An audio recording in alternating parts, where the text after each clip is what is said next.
नमस्कार,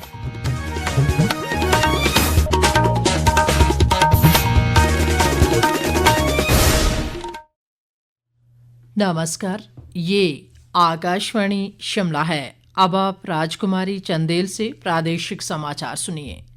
मुख्यमंत्री सुखविंदर सिंह सुक्खू ने कहा है कि प्रदेश में नशा माफियों के खिलाफ राज्य सरकार कड़ी कार्रवाई करेगी। उन्होंने कांगड़ा जिला के नूरपुर में एक जनसभा को संबोधित करते हुए कहा कि कई माह से पुलिस ने नशा तस्करों के विरुद्ध व्यापक अभियान शुरू किए हैं और इस अभियान के तहत इनकी 11 करोड़ रुपए की संपत्ति जब्त की गई है। मुख्यमंत्री ने कहा कि नशा माफियों के खिलाफ कड़ी कार्रवाई सुनिश्चित करने के लिए राज्य सरकार ने PIT-NDPS अधिनियम को राज्य में लागू किया है, जो अपराधियों को हिरासत में लेने में सक्षम है। केंद्रीय श्रम और रोजगार मंत्री मनसुख मांडविया ने कहा है कि भारत ने बहुराष्ट्रीय निगमों से प्रत्यक्ष विदेशी निवेश आकर्षित कर कारोबार करने की सुगमता में सुधार किया है। मांडविया ने नई दिल्ली में अनौपचारिक क्षेत्र में कामगारों के लिए सामाजिक सुरक्षा कवरेज पर 2 दिवसीय अंतर्राष्ट्रीय संगोष्ठी का उद्घाटन करने के बाद ये बयान दिया। उन्होंने कहा कि बिना किसी भेदभाव के कामगारों के लिए सामाजिक सुरक्षा सरकार की प्राथमिकता है। गिग वर्कर्स आज देश और दुनिया के लिए एक न्यू वर्कफोर्स है। हमने हमारे लेबर कोड में गिग वर्कर्स के लिए और गिग वर्कर्स की डिफिनेशन भी आइडेंटिफाई करी है और शॉर्ट टाइम में ही हम गिग वर्कर्स को सोशल सिक्योरिटी के अंदर लेके आएंगे, जो देश में आज 7 और 8 मिलियन से अबव उसकी संख्या हो चुकी है।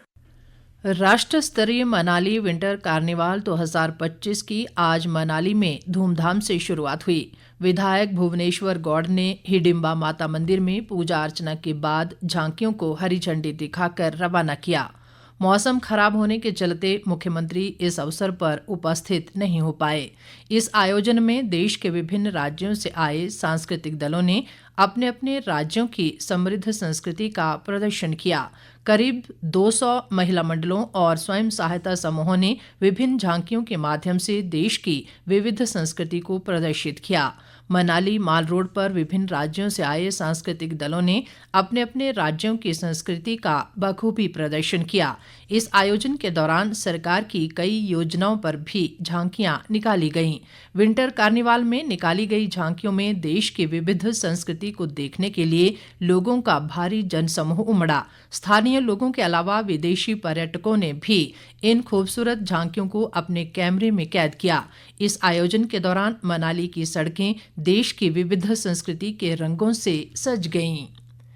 प्रदेश के जनजातीय क्षेत्रों की ऊंची चोटियों पर कल हुई हल्की बर्फबारी से राज्य में शीतलहर तेज हो गई है। प्रदेश का कुकुमसेरी आज सबसे ठंडा स्थान रहा, जहां न्यूनतम तापमान -5.9 डिग्री दर्ज किया गया। राज्य में आज 5 स्थानों पर न्यूनतम तापमान जमाव बिंदु से नीचे रहा। मौसम विभाग के वैज्ञानिक संदीप कुमार ने कहा कि आज से 23 जनवरी तक राज्य के कुछ स्थानों पर बर्फबारी और वर्षा की संभावना है। उन्होंने बताया कि 23 जनवरी को राज्य के 5 जिलों ऊना, बिलासपुर, हमीरपुर, कांगड़ा और मंडी में कुछ स्थानों पर शीतलहर चलने का येलो अलर्ट भी जारी किया गया है।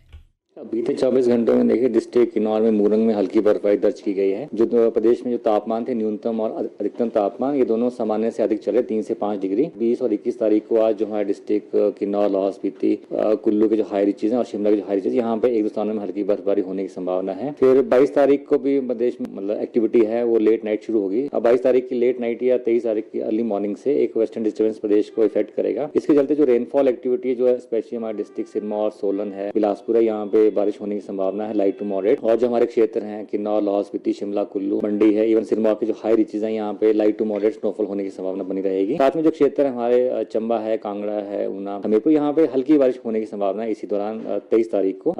23 तारीख को मतलब मुख्यतः जो एक्टिविटी है वो कुछ एक क्षेत्रों में ही होगी और जो हाई रीचेज है वहाँ पे स्नोफॉल होने की संभावना है। फिर 24 तारीख से प्रदेश में मौसम एक बार फिर से मुख्यतः साफ रहेगा। भारत के संविधान के 75 साल पूरे होने के उपलक्ष्य में डाक विभाग ने नई दिल्ली के राष्ट्रीय डाक टिकट संग्रहालय में 3 दिवसीय कार्यक्रम का आयोजन किया है। इसमें सभी उम्र के लोगों के लिए मनोरंजक और आकर्षक कार्यक्रम हो रहे हैं। इसका उद्देश्य नागरिकों को संविधान में निहित मूल्यों पर विचार करने के लिए प्रेरित करना है और साथ ही एकता और राष्ट्रीय गौरव की भावना को बढ़ावा देना है। इसके साथ ही ये समाचार बुलेटिन समाप्त हुआ। हमारा अगला बुलेटिन आप सुन सकते हैं शाम 6 बजे। नमस्कार।